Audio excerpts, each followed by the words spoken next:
Kalau saya terlibatnya yang spesifik ya itu di Himpaudi, di Himpunan Pendidik Anak Usia Dini. Sekarang itu juga luar biasa ya anak milenial.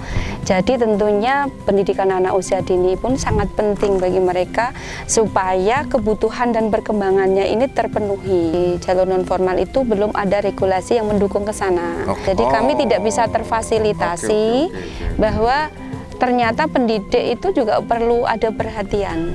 Lakukan komunikasi dengan baik dengan anak supaya anak ini merasa dekat dengan orang tua. Sama satu lagi Pak, harus ada cium, usap dan peluk. Perlu sering kita cium gitu ya untuk menumbuhkan hormon cinta.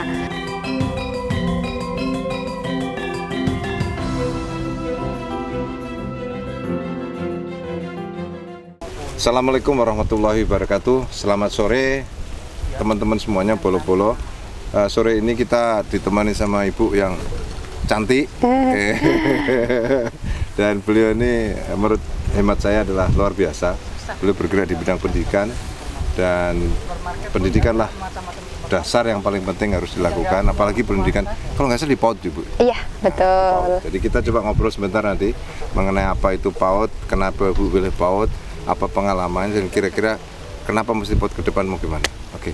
Monggo Bu, kenalan Bu. Nama ya.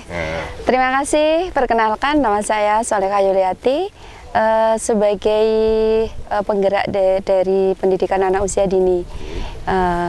Saya di komunitas anak usia dini ini sudah lama Pak Teguh. Berapa tahun? Mulai dari 2003. 20 tahun ini? Iya, 20 tahun sudah bergelut dengan pendidikan anak usia dini. Kenapa saya harus pilih anak usia dini? Karena bagi saya asik sih Pak, untuk asiknya itu membuat kita selalu bahagia. Kemudian yang jelas ini tip menjadi tetap semangat dan awet muda. Karena bahagia tadi Pak Teguh. Jadi bersama dengan anak-anak usia dini, dengan kepolosannya, dengan kelucuannya, itu membuat kita hari-harinya itu nggak pernah ada kata bosen apa ini, nggak ada. Jadi sangat asik lah ya dengan anak-anak usia dini itu. Pinter ya, supaya kita nom terus sih, mending kumpulkan apa. Jadi resepnya buat Pak Teguh nanti kalau pengen apa muda. Iya. Kalau dulu saya itu kan nggak ada PAUD. Iya. Gitu, zaman aku golongan kolonial. Apakah sekarang PAUD banyak? Apakah karena orang tua tidak mau mengambil peran sebagai pendidik anak di usia dini? Sebenarnya ini ya karena perkembangan ya Pak, karena perkembangan, jadi ya perkembangan ini harus kita tangkap secara responsif dengan positif. Jadi karena dunia anak sekarang pun berbeda dengan anak zaman dahulu. Kalau dulu pendidikan ketika orang tua memberi makan, dia duduk manis menunggu, itu udah cukup. Tapi karena perkembangan anak sekarang itu juga luar biasa ya anak milenial. Jadi tentunya pendidikan anak usia dini pun sangat penting bagi mereka supaya kebutuhan dan perkembangannya ini terpenuhi. Jadi tidak pelarian dari orang tua yang tidak bisa mendidik. Salah satunya sih seperti itu. Iya. Salah satunya jadi juga. Orang tuanya sibuk, tantangan di luar banyak. Sementara anak usia dini juga harus mendapatkan masukan, stimulasi yang baik untuk menyiapkan diri untuk kedepannya. Betul. Karena orang tua sekarang kan lebih cenderung dia mencari apa sih, keinginan cita-citanya berupa kadang secara materi, karir. Iya, akhirnya kalau di non formal itu ada taman penitipan anak mulai usia kadang baru apa, kalau bahasa Jawanya selapan ya Pak. Itu sudah ada. Jadi udah dititipkan ke kami. Itu mulai selapan itu sudah ada kami Pak. Jadi taman penitipan yang kami kelola itu mulai usia 3 bulan udah ada yang dititipkan. Dan di situ kami juga kasih stimulasi, bagaimana stimulasi untuk pertumbuhan dan perkembangannya. Jenengan kan terlibat sudah 20 tahun. Iya. Berarti kalau dulu masuk PAUD itu biasanya umur katakanlah jangan yang selapan lah. Iya. Paling kecil ya? Kalau 1 tahun? Yang awalnya. Awalnya PAUD. Awalnya PAUD 2000. Bukan. Anak usia berapa? Anak usia ini 3-4 tahun. Oke, Ya. ambilnya 3 tahun. Kalau 20 tahun ini berarti sudah 23 tahun usianya. Iya, Nah, betul. pertanyaan saya, Bu. Ibu monitor nggak yang dulu mulai di PAUD itu, bagaimana jalan dia itu? Ada Pak, ada yang kami monitor, bahkan sekarang anaknya yang saya ajari itu udah menjadi cucu. Oh, oke.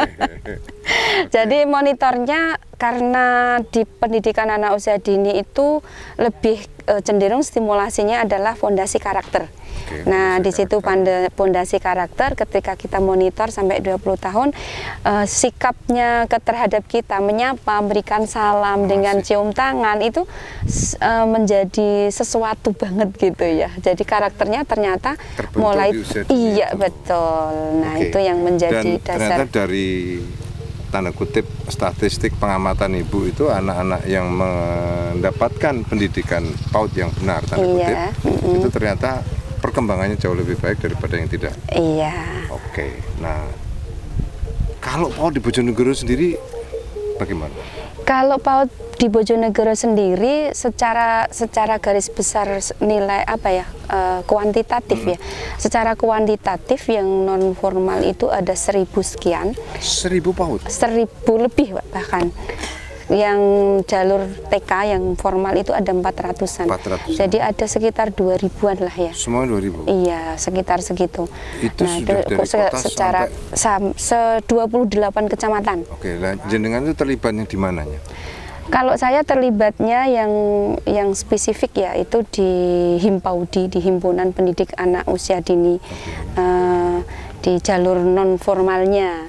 Nah, itu yang spesifiknya saya, sama di Ikatan Guru Semai Benih Bangsa. Jadi itu itu semacam LSM atau yayasan? yang itu bukan di Indonesia Heritage Foundation. Oh, oke, jadi yayasan ya, foundation Iya, kan ya? nggih, Oke, yang jadi- langsung dari pusat Heritage. untuk mendidik berbasis karakter yang melalui pendidikan holistik berbasis karakter. Nah, itu. Non sewu ini agak Nggih. sensitif dikit. Nggih. Dibedakan nggak agamanya?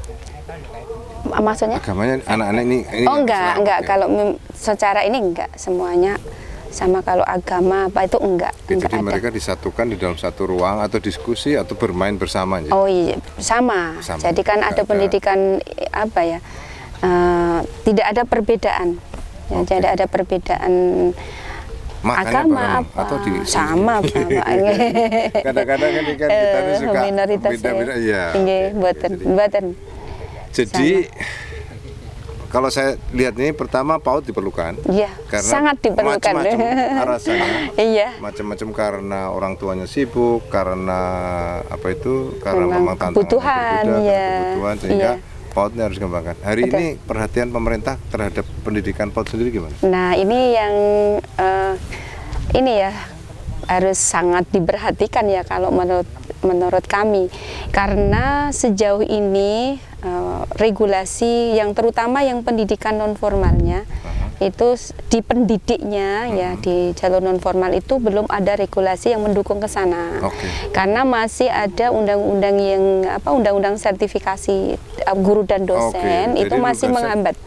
Menghambatnya? Iya, menghambatnya kan tidak bisa sama dengan jalur formal. Jadi kami tidak bisa terfasilitasi Oke. bahwa ternyata pendidik itu juga perlu ada perhatian secara kesejahteraan. Nah, Kalau sekarang boleh jenengan kami, ini mohon maaf nih, nggih, iya. si digajinya oleh siapa? Kalau saya tidak bergaji, Bapak. Biasa kan? Kalau di pendidikan anak secara nominal saya tidak menerima per bulannya, itu tidak. Tetapi secara umum pendidik anak usia dini itu paling banter itu bayarannya yen. Yen ono. Yen ono ya dikasih, kalau enggak ya enggak. Jadi kalau ada sih kalau pemerintah tuh bantuannya kira-kira 150 itu sudah apa Skop ya, apa kelas itu? bukan Pak, kelas yang sekolahnya agak bisa dipandang itu 150. Kalau enggak ya enggak ada gitu.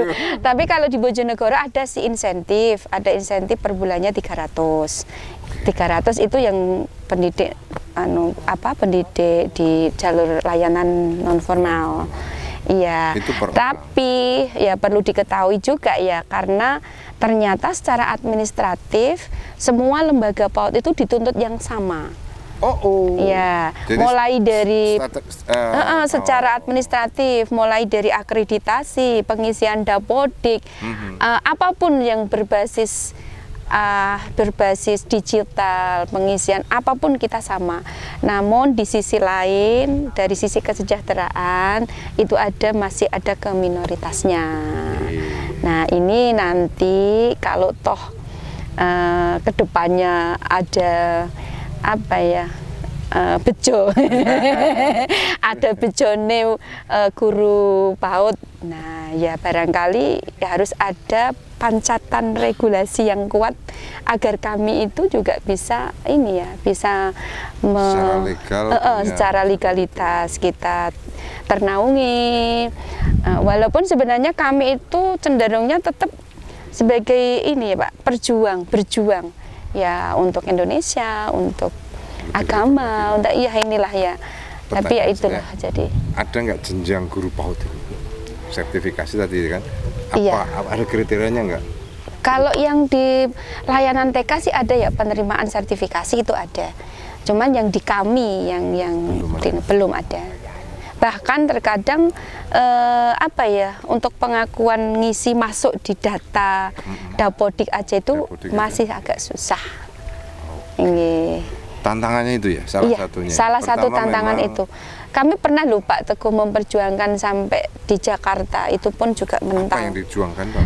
Ya, diperjuangkan regulasinya supaya tidak vokasi sekarang sudah mendapat perhatian. Ya. Bahkan ada dirjen sendiri dari vokasi. Kalau PAUD itu naungannya kemana? Naungan ke kementerian langsung. Di dirjen apa? Dirjen dasar. Boten di Kemendikbudristek. Lebih baik lagi. Iya. Jadi memang yang sangat bukan sangat dibutuhkan, kami sebenarnya ya tidak goalnya ke arah sana sih, enggak. Cuman kalau memperhatikan guru gitu ya, itu kan ada berkahnya sendiri. Jadi ada keberkahan sendiri. Bukan juga sih. Jadi ya memang harus seperti itu ya pemerintah itu. Betul, karena PAUD ini pertanyaan diskusi kita ini PAUD ini sangat diperlukan. Tidak hanya karena orang tua sibuk, tapi karena memberikan fondasi kepada anak-anak ini menjadi penting. Iya, betul. Dan di sana diajarkan keberagaman, tidak lagi eksklusivitas. Tidak, nggak ada. Menarik. Tapi memang ada punya tantangan.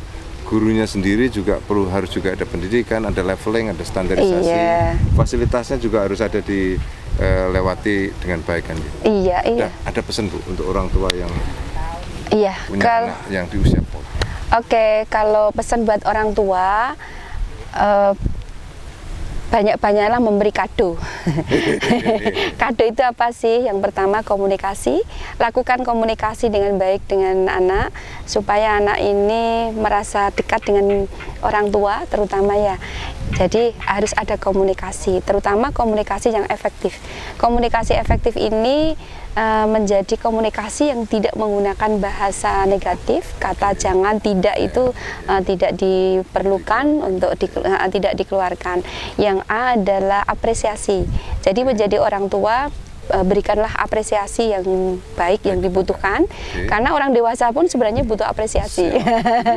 Jadi apresiasi dengan ekspresi, hanya dengan ucapan itu sangat penting. Jadi terus kemudian yang kado D-nya adalah doa, Pak Teguh.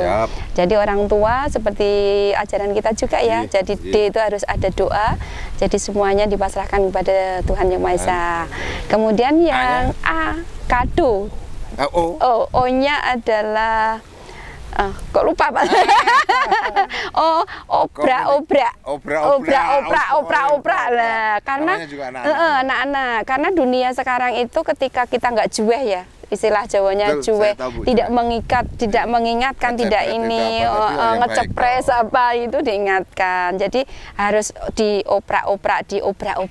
Nah, itu jadi harus sering-sering kasih kado ya para orang tua. Sama satu lagi Pak, harus ada cup. Ada cup itu adalah cium, usap, dan peluk. Kenapa harus dengan cium? Karena anak-anak itu apalagi di usia perkembangan anak usia dari 0 sampai 7 tahun itu perlu sering kita cium gitu ya untuk menumbuhkan hormon cinta. Nah, sering kita usap dari kepala karena dengan belihan itu rasa kasih sayangnya akan muncul. PAUD harus kita terus kembangkan dan saya rasa Ibu di jalan yang saya rasa benar. Karena bagi saya itu pendidikan sangat amat penting ke depan. Saya merasa sendiri dengan pendidikan itulah kita semuanya bisa tumbuh dengan baik. Siap. Oke, bola-bola semuanya. Sekali lagi terus lakukan. Ibu ini juga inovasi. Tadi kita semuanya inovasi, berani melakukan itu dan dilakukan dari awal. Terima kasih. Assalamualaikum warahmatullahi wabarakatuh. Waalaikumsalam.